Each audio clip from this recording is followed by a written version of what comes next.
Of all the financial titans and philanthropists of the 20th century, none are more complex or mysterious than George Soros. Like Carnegie, J.P. Morgan, and the Rockefellers, he amassed billions through ruthless business decisions, only to turn around and give away most of his fortune to advance his own personal philosophy. He can move world financial markets simply by voicing an opinion, or destabilize a government by buying and selling its currency. He also pledged more aid last year to help people in Russia than the U.S. government did. But now George Soros is worried. He thinks the global economy is coming apart at the seams and that the world needs to be protected from people like George Soros. We may now think that everything is fine, but the fact is that the system is broke and it needs fixing. What you're doing is asking some form of regulation to protect the world against you. Well, I am a player, and I think all players should be regulated. There have to be rules of the game. Take 81,000 to buy. Buy 48,000.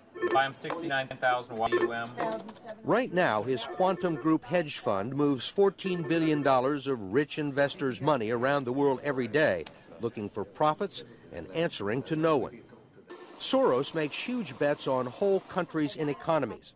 Last year, when he saw cracks in the Asia boom, he began selling the currency in Thailand.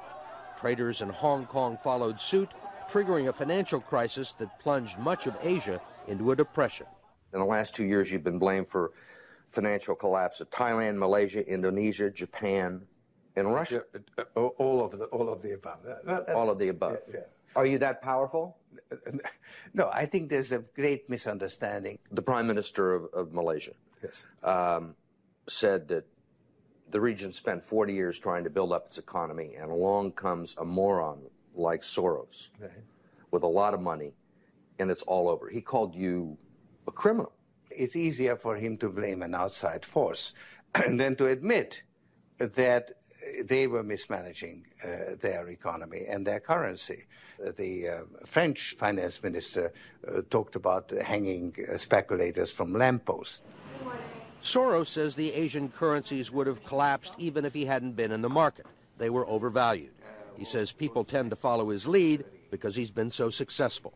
I think that I've been blamed for everything. I am basically there to make money. I cannot and do not look at the social consequences of what I do. This man is a carnivore of the first order. Jim Grant is the editor of Grant's Interest Rate Observer and one of Wall Street's most respected analysts. He never tires of watching Soros, in part because of the huge bets he's willing to place on his hunches. He has always amazed the people he's worked with at his audacity and his willingness to back up his commitments with enormous sums of money. It causes the blood to drain from ordinary mortals' faces. Like risking $2 billion in Russia. When the Russian market began falling apart in August, Soros was the country's single largest investor. He called the U.S. Treasury and asked Uncle Sam for $7 billion to prop up the ruble. When U.S. officials failed to intervene, Soros wrote a letter to the Financial Times of London saying he thought the Russian currency should be devalued by as much as 25%. A few words from Soros were enough to cause panic selling that fueled the crash. What's it like to have a statement that you make have such serious, grievous consequences? I mean, you can, it looks to me like in a number of situations you can take a position against a currency or make a statement, and the whole country falls apart. Well, it's a tremendous sense of responsibility, actually. And it's also a humbling experience because I am actually trying to do the right thing, and sometimes what I do has an unintended negative consequence, as it did in Russia. For both the Russian middle class and for Soros, who lost his $2 billion. Whatever his motivations, no one can accuse him of greed. He's backed away from the day-to-day operation of his businesses and is giving away his billions now with the same determination that he made them in places like Haiti, a country that has less money in the bank than he does. Last month, he brought the First Lady with him for a look at some of the projects his foundation is funding. This is Mr. George Soros, and he's going to be helping the hospital. This year, Soros plans to give away almost $500 million around the world. In Bosnia, when the water supply to Sarajevo was cut off at the height of the siege, it was Soros who wrote a check to jury-rig a pipeline through an abandoned highway tunnel. $5 million up front can be more valuable than $50 million a year or two later. Ambassador Richard Holbrooke brokered the peace in Bosnia. At one point, after the Dayton peace agreements in Bosnia in 1995, for a considerable period of time, George had given more money to implement the peace agreements than the U.S. government had. He just could move that fast. In Russia, he pledged $100 million to help scientists who might otherwise have sold their expertise to bidders like Iran or Iraq. In Eastern Europe, he's educated a new generation. And in Ukraine, he spent millions retraining the old Soviet military. At the center of George Soros, there's an inherent contradiction. Which is, on one hand, you're the capitalist who does not care about the social consequences of his act, and on the other hand, you are a philanthropist who cares only about social consequences. How do you resolve the two? Recognizing that as a competitor, I've got to compete to win. As a human being, I am concerned about the society in which I live. Which George Soros am I talking to now? The amoral George Soros or the moral George Soros? It's one person. It's one person who at one time engages in amoral activities and at the rest of the time tries to be moral. To understand the complexities and contradictions in his personality, you have to go back to the very beginning, to Budapest, where George Soros was born 68 years ago to parents who were wealthy, well-educated, and Jewish. When the Nazis occupied Budapest in 1944, George Soros' father was a successful lawyer. He lived on an island in the Danube and liked to commute to work in a rowboat. But knowing there were problems ahead for the Jews, he decided to split his family up. He bought them forged papers, and he bribed a government official to take 14-year-old George Soros in and swear that he was his Christian godson. But survival carried a heavy price tag.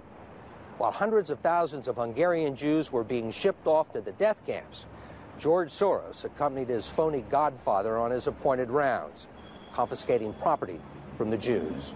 These are pictures from 1944 of what happened to George Soros' friends and neighbors. You're a Hungarian Jew who escaped the Holocaust by posing as a Christian. Right. And you watched lots of people get shipped off to the death camps. Right. I was 14 years old. And I would say that that's when my character was made. In what way? That one should think ahead, one should understand and anticipate events, and one is threatened. It was a tremendous threat of evil. I mean, it was a very personal experience of evil. My understanding is that you went out with this protector of yours who swore that you were his adopted godson. Yes. Went out, in fact, and helped in the confiscation of property from the Jews. That's right. Yes. I mean, that sounds like an experience that would send lots of people to the psychiatric couch for many, many years. Was it difficult? Not at all. Not at all. Maybe as a child you don't see the connection, but it created no problem at all. No feeling of guilt. No.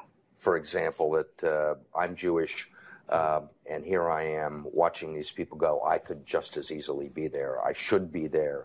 None of that. Well, of course, I could be on the other side, or I could be the one from whom the thing is being taken away. But there was no sense that I shouldn't be there, because that was, well, actually, funny way, it's just like in markets, that if I weren't there, of course I wasn't doing it, but somebody else would be taking it away anyhow. In other words, whether I was there or not, I was only a spectator, the property was being taken away. So I had no role in taking away that property. So I had no sense of guilt. Are you religious? No. Do you believe in God? No. Soros told us he believes God was created by man, not the other way around, which may be why he thinks he can smooth out the world's imperfections. When we went with him to Ukraine, he was treated like a visiting head of state and was received by the president. Then he was received by the prime minister and finally the central bank. 20% in cash. They even allowed him to look at the books and asked him for advice. Lots of people want George Soros' advice. Most recently, South African President Nelson Mandela. Actually, President Mandela asked me, how could South Africa protect itself against speculators like you? And I told him, I wrote him a memo, trying to give him the best advice I could, how to reduce the exposure of South Africa to speculative attack. That's the old stop me before I kill again approach, right? Well, you're telling this is what you can do to stop me. Whether I or somebody else does whatever is happening in the markets, it really doesn't make any difference to the outcome. I don't feel guilty because I'm engaged in an amoral activity which is not meant to have anything to do with guilt. Part of the reason he is so rich is that the Soros hedge funds operate offshore in the Netherlands Antilles to avoid scrutiny by the Securities and Exchange Commission. So even while Soros tells Congress and the Treasury that hedge funds must be regulated to stop the global crisis, he's avoiding the rules. Why is it that Americans can't invest in the quantum fund? It's an offshore fund. Why is that? Because the fund is not registered with the Securities and Exchange Commission.